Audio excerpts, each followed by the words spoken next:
The word canon literally means measuring rod, and in religion, a canon is a standard collection of writings. This final segment is about the Christian canon, or rather, the Christian canons. The Christian Bible consists of two parts, the Old Testament and the New Testament. The Old Testament is basically the same thing as the Jewish Bible, although there are some complications, because Roman Catholic and Eastern Orthodox Christians have a few more books in their collection of Old Testament that are not in the Jewish Bible.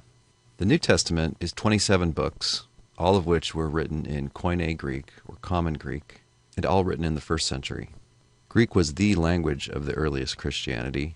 They were using the Hebrew Bible not in the Hebrew language, but in the Greek translation called the Septuagint. The New Testament quotes the Old Testament hundreds of times, and it always uses this ancient Greek translation.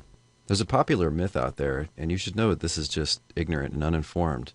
The myth is that the writings in the Bible have been translated into one language, then translated into another language, then translated into another language. I don't know what people are thinking here. They think maybe the New Testament was translated into Latin, and then it was translated into German, then it was translated into English, or something like that. No, that's just not true at all. You pick up any English Bible, and the Hebrew part of it, the Old Testament part of it, has been translated from the best Hebrew texts that they can reconstruct directly into your language, into English, or Chinese if you speak Chinese, or German if you speak German. And the New Testament is nowadays translated straight from the original language, Koine Greek, into English. What got recopied and recopied were individual manuscripts. We don't have any autographs. That is, we don't have any of the original manuscripts that came from the hand of the author. So if the Gospel of John was written by John, we don't have the piece of paper that John wrote on. The reason for that is that the parchment they were using in ancient times would just rot away in under a couple hundred years. They needed to constantly make new copies every other generation or so for these writings because they were actually used. So we don't have autographs for any of the Bible, but we are pretty confident we have what was pretty much the original text. Of course, when you're recopying even the original, say, Greek manuscript, errors creep in, and sometimes people introduce little changes as well. The science of textual criticism is devoted to sorting all of that out. They reason backwards, looking at all the manuscripts, try to figure out where the errors crept in, how the manuscripts are related to one another. They're reasoning towards what was most likely the original wording. And for most of the New Testament, we're pretty confident about what the original wording is. There are questionable bits here and there in it. Things are a little more difficult with the Old Testament because the books are a good bit older and we have fewer manuscripts that are closer to the time of the writing. So there are more problematic passages in the Old Testament. What are the earliest physical copies we have of these books? The earliest evidence that we have are fragments and quotations from the 100s, and then we have larger fragments and quotations of the New Testament, and also translations into other languages from the 100s and 200s. And then we have almost complete copies of the New Testament from the early to mid-300s. So there's quite a lot of evidence. It comes from different times, it's of different kinds, but there are parts of it that go back to the early 100s. That might sound like a long time gap, but it's really not if you're used to dealing with ancient writings. It's actually an extraordinarily short time gap. You read something like Plato from the 300s BCE, and this may be based on one manuscript from, the 900s Common Era or something like that. That's not unusual. What are the books of the New Testament? There are 27 books, which break down as follows: 4 Gospels, which we discussed, the book of Acts, which is written by Luke and tells the story of the earliest Christians, although it stops before the death of Paul.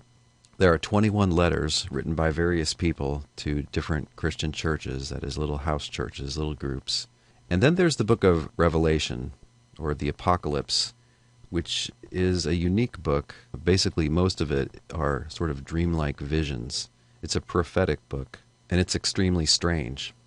How did the Christian canon come about? Well, until the late 100s, Christians didn't really feel much need to have a precise canon. Still, most of the books that are now in the New Testament were widely used by the late 100s, although some of them were still in dispute, such as 2 Peter and Revelation. Something important happened in the mid to late hundreds. There were a lot of pseudepigraphal writings. A pseudepigraphal writing is a writing which isn't really by who it says it's by. It's a forgery. It's a fake. A lot of these started to pop up in the 100s. So, for instance, there was a gospel according to Peter, but it obviously wasn't by Peter. It was by a second-century person. And Christians then felt the need to sort through this mass of writings and separate the ones that really came from the apostles and the circles of the apostles from the ones which were much later. Of course, some of the books that made it into the New Testament, scholars now argue, are pseudepigraphal, such as the disputed letters of Paul. An example of a pseudepigraphal writing would be the Gospel of Thomas. This is an interesting book, and it's gotten scholars very excited in recent times. We only have one copy of the Gospel of Thomas, and it was found in Egypt in 1945. This is a book that had been lost to history. This Gospel, like the ones in the New Testament, written originally in Greek, but the only copy we have is a translation into Coptic. Most scholars would say now that it's between the year 125 and 175. So this isn't by the Apostle Thomas, the one who famously doubted the risen Jesus. So it's a pseudepigraphal writing. It's from definitely no earlier than the early 100s.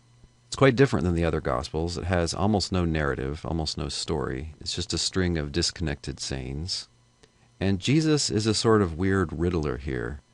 Gone are the easy-to-understand, deftly applied analogies, metaphors, and homey little stories. The book purports to be the hidden teachings or the hidden words of Jesus. That's what marks it as a Gnostic work. The Gnostic movement is hard to characterize, but it's a very broad family of interpretations of Christianity in early times, which claims to be passing on secret teachings. It's concerned with gnosis, with secret knowledge. And most scholars think that the author of this gospel was familiar with at least some of the gospels that made it into the New Testament.